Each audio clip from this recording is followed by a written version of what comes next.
Neste vídeo, vamos explorar a vida e o legado de Platão, desde sua juventude em uma Atenas dilacerada pela guerra, passando por sua transformação radical após a morte de Sócrates, até suas ousadas viagens e a fundação da lendária academia. Você descobrirá como Platão resgatou e redefiniu o conceito de mito, fundou a metafísica e revelou a existência de uma realidade suprassensível através da sua segunda navegação. Vamos mergulhar na famosa alegoria da caverna, compreender as três faculdades da alma e a estrutura das classes sociais, e entender o amor platônico que transcende as paixões. E, finalmente, veremos como Platão propôs que os mais sábios deveriam governar, delineando um modelo político que ainda instiga debates até hoje. Prepare-se para uma jornada filosófica que vai desafiar suas percepções e expandir sua compreensão do mundo. Junte-se a nós enquanto desvendamos os mistérios do pensamento platônico e exploramos como suas ideias moldaram não apenas a filosofia, mas a própria essência da humanidade. Platão foi um ilustre filósofo grego cujo grandioso pensamento nos foi apresentado através de seus vários escritos que sobreviveram até os dias atuais. Nascido em Atenas por volta de 428 a.C., Platão pertencia a uma família nobre. Seu pai, Aristão, e sua mãe, Perictíone, deram-lhe o nome Arístocles, em homenagem ao seu avô. O apelido Platão foi conferido ao filósofo por seu treinador em sua juventude por causa de seus atributos físicos, por ser um homem forte, de ombros largos. A palavra correspondente em grego, Pláton, significa omoplatas largas, costas largas, ombros grandes. O filósofo teve dois irmãos, Ademanto e Glauco, além de uma irmã chamada Potone. Após a morte precoce de Aristão, Perictíone, sua mãe, casou-se novamente com Pirilampo, tio de Platão, e dessa união nasceu seu meio-irmão Antifonte. Platão viveu em uma época de grande turbulência política em Atenas, durante a Guerra do Peloponeso, um conflito entre Atenas e Esparta. Ele testemunhou a derrota de Atenas para a Sicília e a subsequente transição política da democracia para a oligarquia, eventos que influenciaram profundamente suas reflexões sobre ética e política. Desde jovem, Platão recebeu uma educação abrangente, estudando música, história, geometria, aritmética, entre outros temas, e destacou-se nas práticas atléticas. Seu interesse inicial pela filosofia foi despertado pelo contato com Crátilo, um seguidor do pré-socrático Heráclito de Éfeso, e pela influência da escola eleática, especialmente Parmênides. Por volta dos 20 anos, Platão tornou-se aluno de Sócrates, cuja abordagem filosófica peculiar, baseada no diálogo e na interrogação, moldou profundamente seu pensamento. Embora Sócrates não tenha deixado escritos, Platão registrou muitos dos ensinamentos e episódios da vida de seu mestre, tornando-se uma fonte crucial para o conhecimento da filosofia socrática. A execução de Sócrates foi um ponto de virada na vida de Platão, levando-o a abandonar suas aspirações políticas e buscar um novo caminho. Ele deixou Atenas e viajou para Mégara, na Itália, onde entrou em contato com os pitagóricos, seguidores da filosofia de Pitágoras. Platão também teria visitado Cirene, na atual Líbia, e o Egito, onde adquiriu conhecimentos de magos e profetas locais, embora os registros dessas viagens sejam incertos. Durante uma de suas viagens à Itália, Platão foi convidado pelo tirano Dionísio I a ir a Siracusa, na Sicília, com a intenção de torná-lo seu conselheiro. No entanto, a relação entre eles rapidamente se deteriorou, resultando na venda de Platão como escravo para um espartano. Ele foi resgatado por Aniceris de Cirene e retornou a Atenas, onde, aos 40 anos, fundou a Academia, uma escola filosófica que se tornou um centro de aprendizado e debate. A academia, nomeada em homenagem ao herói ateniense Academos, estava associada ao culto às musas, divindades ligadas a Apolo. Platão não cobrava pelos ensinamentos na academia, que incluía a participação de mulheres, algo raro na época. Em seus escritos, explorou diversas áreas da filosofia, como epistemologia, política, metafísica, ética e estética. Entre suas contribuições mais conhecidas estão a teoria do mundo das ideias e a alegoria da caverna. Segundo Platão, o mundo das ideias é imutável, eterno e estável, contrastando com o mundo sensível das aparências, onde as coisas são mutáveis e imperfeitas. A alegoria da caverna ilustra essa dualidade. Prisioneiros acorrentados em uma caverna veem apenas sombras de objetos, acreditando que essas sombras são a realidade. Quando um prisioneiro se liberta e vê o mundo exterior, percebe a verdadeira realidade e tenta compartilhar essa descoberta com os outros, que, no entanto, permanecem iludidos. Platão fez várias viagens à Sicília, tentando influenciar o governo local com sua filosofia, mas enfrentou desavenças e quase perdeu a vida. Seu amigo Dion, que tomou o poder em Siracusa, foi assassinado, e Platão retornou a Atenas, onde continuou suas atividades até sua morte em aproximadamente 347 a.C. A academia foi destruída em 86 a.C. pelo general romano Lúcio Cornélio Sulla, mas a influência de Platão perdurou, sendo retomada pela escola neoplatônica de Plotino no século III d.C.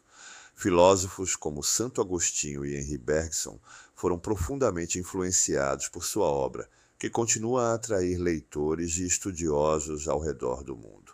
Entre suas obras mais destacadas estão A República, O Banquete, Fédon, Teeteto e Fedro, e seu legado permanece vivo, perpetuando suas ideias e inspirando novas gerações de pensadores. Ao longo de sua vida e obra, Platão também resgatou e atribuiu um novo significado ao conceito de mito. Para ele, o mito procura clarificação no logos, e o logos busca complementação no mito. E isso se alinha com a fundação da metafísica, que Platão chamou de segunda navegação, a descoberta da existência de uma realidade suprassensível. Nesta segunda navegação, Platão tentou uma libertação radical dos sentidos, exemplificada por questões como: por que certa coisa é bela? E por que Sócrates está preso aguardando a condenação? Ele respondeu à primeira questão dizendo que as coisas são belas por causa da ideia ou forma pura do belo em si, e a segunda com um valor espiritual e moral. Platão reconheceu dois planos do ser, um físico e visível, outro invisível e metafenomênico, captável apenas com a mente. Esta dualidade justifica tanto o pensamento de Heráclito sobre a mudança, quanto o de Parmênides sobre a não mudança do ser. Para melhor sintetizar sua teoria do conhecimento, Platão recorreu à alegoria da caverna, como veremos a seguir. Nesta, o filósofo relata as etapas do conhecimento incluem imagens, sombras da realidade, que geram o primeiro conhecimento, a opinião, depois o mundo inteligível, com dois momentos, raciocínio discursivo, conhecimento dos objetos matemáticos, e ciência, episteme, o conhecimento filosófico, intuitivo e superior. A metáfora do sol representa a ideia do bem, a mais perfeita de todas as ideias. A caverna significa o mundo visível, e as pessoas amarradas dentro dela simbolizam a fase do conhecimento em que a razão está presa ao mundo sensível, o mundo das aparências, que é ilusório. Somente ao se libertar das aparências, o homem pode chegar ao mundo inteligível, das ideias, onde reside a verdade. Na filosofia de Platão, encontramos a dualidade entre a alma e o corpo. Segundo ele, o ser humano era imortal e essencialmente a alma, donde ela pertencia ao mundo inteligível, apreendido pelo intelecto, e não ao mundo sensível, apreendido sobre os sentidos. Segundo ele, a alma estava dividida em três partes e, ao harmonizar essas três partes, era possível encontrar a felicidade, o bem. A alma concupiscente, localizada no ventre, a alma concupiscente estava relacionada com os desejos carnais. A alma irascível, localizada no peito, a alma irascível estava relacionada às paixões. A alma racional, localizada na cabeça, a alma racional estava relacionada ao conhecimento. Assim, com a elevação da alma ao mundo das ideias, através da contemplação das ideias perfeitas, seria possível alcançar a ideia suprema do bem. Estas três partes ou faculdades da alma estão presentes em cada homem, que se refletem nas três classes sociais do Estado. Cada uma dessas faculdades corresponde a uma classe social distinta. Os produtores, alma de bronze, cuja virtude é a temperança; os guardiões, alma de prata, cuja virtude é a coragem; e os governantes, alma de ouro, cuja virtude é a justiça. O amor platônico é um dos estereótipos mais conhecidos da tradição ocidental. Se olharmos de perto os textos de Platão, ficaremos surpresos com o quanto suas ideias são distorcidas. É comum dizer que o amor platônico refere-se a uma relação na qual aquele que ama idealiza o outro. A pessoa amada é ideal e, portanto, inatingível. Tamanha é a distância entre o sujeito e o objeto de seu amor, que o outro nem fica sabendo que é amado. O texto mais conhecido de Platão sobre o amor é o diálogo O Banquete, no qual se narra o encontro de cidadãos atenienses dispostos a elogiar o deus Eros. Esta concepção influenciou a tradição platônico-cristã na Idade Média, que associava o corpo ao sexo e ao pecado, promovendo práticas de ascetismo como jejum, autoflagelação e abstinência sexual. No campo da política, Platão abordou suas ideias em obras como A República e Leis. Ele propôs uma sofocracia, onde o poder é confiado aos mais sábios. Platão acreditava que a educação política deveria transformar as pessoas e a sociedade, orientada por um modelo ideal contemplado. Além disso, ele sugeriu que os filósofos, com sua sabedoria, deveriam governar. A filosofia platônica, desenvolvida por Platão, um dos mais influentes filósofos da antiguidade, tem como fundamento a distinção entre dois mundos, o sensível e o inteligível. Platão acreditava que o mundo sensível, que é o mundo percebido pelos sentidos, é apenas uma sombra ou uma cópia imperfeita do mundo inteligível, que é o verdadeiro mundo das ideias e formas perfeitas.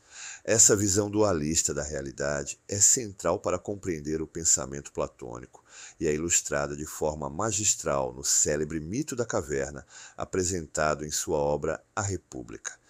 Esse mito oferece uma alegoria poderosa sobre a natureza da verdade, do conhecimento e da ignorância, revelando a jornada do ser humano em busca do conhecimento verdadeiro e da iluminação. Vamos mergulhar nessa narrativa para entender melhor essa visão platônica, contando o mito da caverna literalmente. Alegoria da caverna, trecho do livro Sextum de A República, e no diálogo, as falas são de Sócrates e Glauco, irmão de Platão. Agora, considere nossa natureza, conforme tenha ou não recebido educação, e compare-a com o seguinte quadro: imagine uma caverna subterrânea com uma entrada ampla, aberta à luz em toda a sua extensão. Lá dentro, alguns homens, desde a infância, estão amarrados pelas pernas e pelo pescoço, de tal modo que permanecem imóveis e podem olhar apenas para a frente, pois as amarras não lhes permitem virar a cabeça. Atrás deles, a certa distância, há um fogo ardendo e, entre o fogo e os prisioneiros, eleva-se um caminho ao longo do qual imagina que tenha sido construído um pequeno muro, semelhante aos tabiques que os manipuladores de marionetes interpõem entre si e o público, para fazer mover as marionetes por cima deles. Posso imaginar a cena.